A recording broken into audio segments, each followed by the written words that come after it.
The live TV, सच सबसे आगे। नमस्कार, मैं हूं रंजीत झा और आप देख रहे हैं द लाइव टीवी। जिस डीजीपी पर एफआईआर करने की बात कांग्रेस लगातार कर रही थी, उस डीजीपी को भारतीय जनता पार्टी ने कर्नाटक के चुनाव नतीजा आने के अगले ही दिन सीबीआई का डायरेक्टर बना दिया।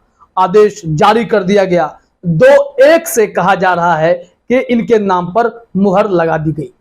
3 नाम गए थे, सिफारिश किए गए थे, लेकिन जो कमेटी होती है सीबीआई डायरेक्टर तय करने की, जिसमें प्रधानमंत्री नरेंद्र मोदी होते हैं, chief justice of India DY Chandrachud और फिर विपक्ष के नेता कांग्रेस से इस वक्त अधीर रंजन चौधरी थे।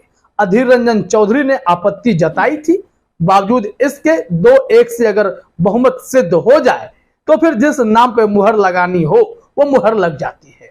तो प्रवीण सूद जो कर्नाटक के डीजीपी थे, अब सीबीआई के डायरेक्टर बन गए हैं।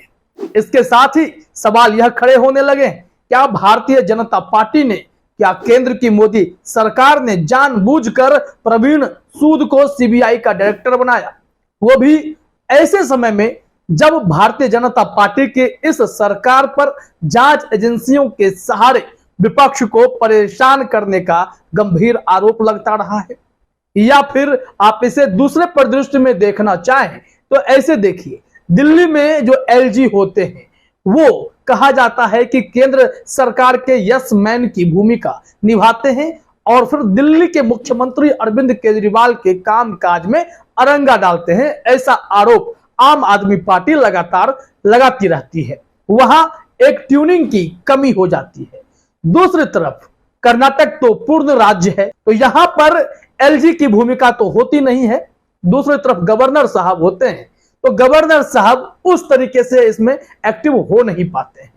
तो यहां किसका प्रयोग किया जाए, ऐसा आरोप लोग लगाने लगे हैं कि जानबूझकर भारतीय जनता पार्टी ने सीबीआई के डायरेक्टर प्रवीण सूद को चुना ताकि वो कर्नाटक में डीजीपी रहने के दौरान तमाम नेताओं की कुंडली खंगाल चुके होंगे और फिर वो ताबड़तोड़ कार्रवाई कर्नाटक में कर सकते हैं। छोटी छोटी बातों का बतंगड़ बनाया जाएगा और कई नेताओं पर शिकंजे कसे जाएंगे। क्या यह कोशिश होगी कर्नाटक में कांग्रेस की सरकार को अस्थिर करने की, कांग्रेस के विधायकों को तोड़ डालने की, सीबीआई के सहारे डराकर उन्हें बैकफुट पर लाने की? तमाम ऐसी आशंकाएं भी बढ़ने लगी हैं। हालांकि प्रवीण सूद का अगर आप कैरियर रिकॉर्ड देखें तो गोल्ड मेडलिस्ट भी हैं, काफी कुछ उन्होंने अपने करियर में हासिल किया है, लेकिन 2024 में रिटायर होने वाले थे। ठीक उससे पहले कर्नाटक में जब डीजीपी बने और इस वक्त चुनाव के नतीजे आए तो इन्हें केंद्र सरकार ने सीबीआई के डायरेक्टर के तौर पर चुन लिया। अब 2024 में ये रिटायर नहीं होंगे, 2025 तक इनका कार्यकाल रहेगा। तो सवाल और आशंकाएं लगातार बढ़ने लगी हैं कि प्रवीण सूद के रहने से क्या कर्नाटक में कांग्रेस की सरकार आराम से चल पाएगी? क्या जांच एजेंसी बिल्कुल विपक्ष के नेताओं को जैसे परेशान करती है, ठीक उसी तरीके से कर्नाटक में भी केंद्र सरकार सीबीआई का खूब प्रयोग करेगी? क्योंकि बिहार में देख लीजिए, तेजस्वी यादव, लालू प्रसाद यादव को सीबीआई परेशान करती है, ईडी भी लगाए जाते हैं। 9 से 10 राज्यों ने तो इसी चक्कर में सीबीआई की एंट्री अपने राज्यों में बैन कर दी।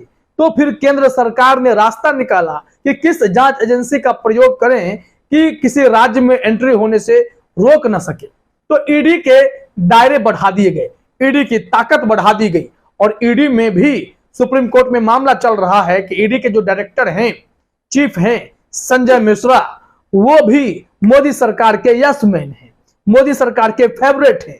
इस वजह से वो लगातार एक्सटेंशन पर एक्सटेंशन पाए जा रहे हैं। अब सीबीआई के डायरेक्टर प्रवीण सूद आए हैं, इनके काम को देखते हुए मोदी सरकार खुश होगी तो इन्हें भी एक्सटेंशन देती रहेगी।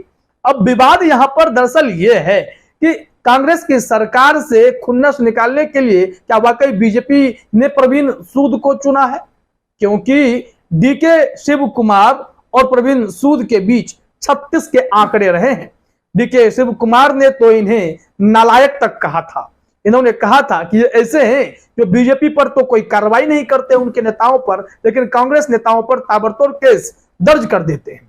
तमाम ऐसी बातें होने लगी हैं। जरा अपने स्क्रीन पर आप देखिए, दैनिक भास्कर में कुछ इंफॉर्मेशन दिए गए हैं। हेडलाइन में लिखा गया है, केंद्र ने कर्नाटक डीजीपी को सीबीआई डायरेक्टर बनाया, चुनाव नतीजों के अगले दिन आदेश जारी। 2 महीने पहले शिव कुमार ने उन्हें नालायक कहा था। अब यहां से आगे जरा खबर में आइए कि ये तो 1986 बैच के आईपीएस अधिकारी हैं। 22 साल की उम्र में आईपीएस बने प्रवीण सूद। इनके जो कैरियर में उपलब्धि है वो बेहतरीन है, लेकिन अंत समय में अब जब जस्टिस रंजन गोगोई की बात करते हैं तो बहुत सारी अच्छी चीजें भी याद आती हैं, लेकिन जैसे ही वो रिटायरमेंट के बाद राज्यसभा सदस्य बनने चले जाते हैं तो फिर उन पर सवाल खड़े होने लगते हैं। लेकिन प्रवीण सूद का कैरियर बहुत ही हरा भरा है। अब जब डीजीपी पद पर हैं तो यहां से वो सीबीआई के डायरेक्टर बन रहे हैं, तो क्या यहां से उनके कार्यशैली में बदलाव आ जाएगा? तमाम ऐसी आशंकाएं हैं। क्यों है, इसको लेकर आप जरा कांग्रेस और डीजीपी साहब के बीच के नोकझोंक को समझिए, चीजें स्पष्ट हो जाएंगी। दैनिक भास्कर ने लिखा है कि कर्नाटक विधानसभा चुनाव से पहले 14 मार्च को कांग्रेस के प्रदेश अध्यक्ष डीके शिव कुमार ने उन्हें नालायक कहा था। शिव कुमार ने कहा था कि हमारे डीजीपी इस पद के लायक नहीं है। वह 3 साल से डीजीपी हैं, लेकिन भाजपा कार्यकर्ता की तरह काम करते हैं। उनके खिलाफ एफआईआर होनी चाहिए।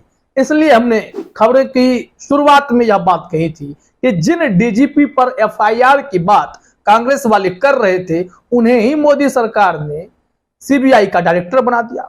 अब देखिए, शिव कुमार ने जो आरोप लगाया वो अपने स्क्रीन पर देखिए। शिव कुमार ने आरोप लगाया कि सूद ने कांग्रेस कार्यकर्ताओं पर 25 केस दर्ज किए, लेकिन भाजपा नेताओं पर एक भी केस दर्ज नहीं किया। हमने चुनाव आयोग से भी शिकायत की है। उन्होंने प्रवीण सूद की गिरफ्तारी की मांग की थी। शिव कुमार ने कहा था कि चुनाव के बाद कांग्रेस की सरकार बनी तो सूद के खिलाफ सख्त कार्रवाई की जाएगी। अब जरा सोच लीजिए कि यहां पर तो सख्त कार्रवाई की बात हो रही थी, लेकिन ठीक उससे पहले डीजीपी साहब को सीबीआई में भेज दिया गया। अब वो आएंगे कांग्रेस की सरकार को परेशान करने के लिए क्या? ये आरोप और चर्चा खूब होने लगी है, लेकिन इनकी नियुक्ति पर सवाल उठाना उचित भी नहीं है, क्योंकि जो कमेटी है उस कमेटी में सीजेआई डीवाई चंद्रचूड़ भी हैं, प्रधानमंत्री मोदी भी हैं और फिर विपक्ष के नेता अधीर रंजन चौधरी भी हैं। यहां पर पीएम मोदी ने, डीवाई चंद्रचूड़ ने एक मत से कहा कि ठीक है, प्रवीण सूद का कैरियर ट्रैक रिकॉर्ड बहुत बेहतरीन है तो इन पर मुहर लग जानी चाहिए। लेकिन अधीर रंजन चौधरी को आपत्ति थी, क्योंकि बीते कुछ समय में डीजीपी साहब सुर्खियों में रहे। कांग्रेस के साथ जो उनके व्यवहार रहे, उनके जो 36 के आंकड़े रहे, वो सब बड़ी वजह है कि कांग्रेस उन्हें पसंद नहीं करती है। तो फिर वो सीबीआई के अगर डायरेक्टर बनेंगे तो उनकी कार्यशैली कैसी होगी? क्या वो वाकई में वहां कांग्रेस की सरकार को परेशान करेंगे? अगर सिद्धारमैया हो या डीके शिव कुमार हो, कोई मुख्यमंत्री बन जाए तो क्या इन दोनों में से किसी को परेशान कर सकते हैं? कोई कुंडली निकल आएगी क्या? कोई फाइल निकल आएगी क्या? तमाम ऐसी अटकलें लगाई जा रही हैं। चलते चलते यह जान लीजिए कि सीबीआई डायरेक्टर का सिलेक्शन प्रोसेस क्या होता है और कौन कौन से लोग इस रेस में शामिल थे। भास्कर ने लिखा है, सीबीआई डायरेक्टर के सिलेक्शन के लिए प्रधानमंत्री, सुप्रीम कोर्ट के चीफ जस्टिस और लोकसभा में विपक्ष के नेता की मीटिंग में नाम फाइनल होता है। इसके बाद गृह मंत्रालय से निर्देश मिलने के बाद department of personnel and training DOPT आदेश जारी करता है। 13 मई को प्रधानमंत्री नरेंद्र मोदी के घर सिलेक्शन कमेटी की मीटिंग हुई थी। इसमें सीजेआई डीवाई चंद्रचूड़ और लोकसभा में विपक्ष के नेता अधीर रंजन चौधरी शामिल हुए थे। इसके बाद 3 नाम शॉर्टलिस्ट किए गए थे। इसमें सूद के अलावा मध्य प्रदेश के डीजीपी सुधीर सक्सेना और सीनियर आईपीएस ताज हसन का नाम शामिल था। आखिरकार सूद के नाम पर सहमति बनी। इनकी तस्वीर भी आप अपने स्क्रीन पर देख रहे होंगे। यही तीनों थे जिसमें प्रवीण सूद की किस्मत चमकी। मोदी सरकार ने कर्नाटक में मिली करारी हार के बाद तय किया कि डीजीपी साहब को सीबीआई में क्यों ना भेज दिया जाए, ताकि आने वाले समय में हो सकता है, जैसा कि आरोप लगता है और जो लोग बीजेपी के सियासी रणनीति को समझते हैं कि जोड़ तोड़ के गणित करने में माहिर है, क्या जांच एजेंसियों के सहारे वाकई में कांग्रेस को परेशान करने की योजना? अटकलें तो लग रही हैं, देखिए आगे होता क्या है। फिलहाल इस वीडियो में इतना ही। आप सभी का हमसे जुड़ने के लिए बहुत बहुत धन्यवाद। द लाइव टीवी, सच सबसे आगे।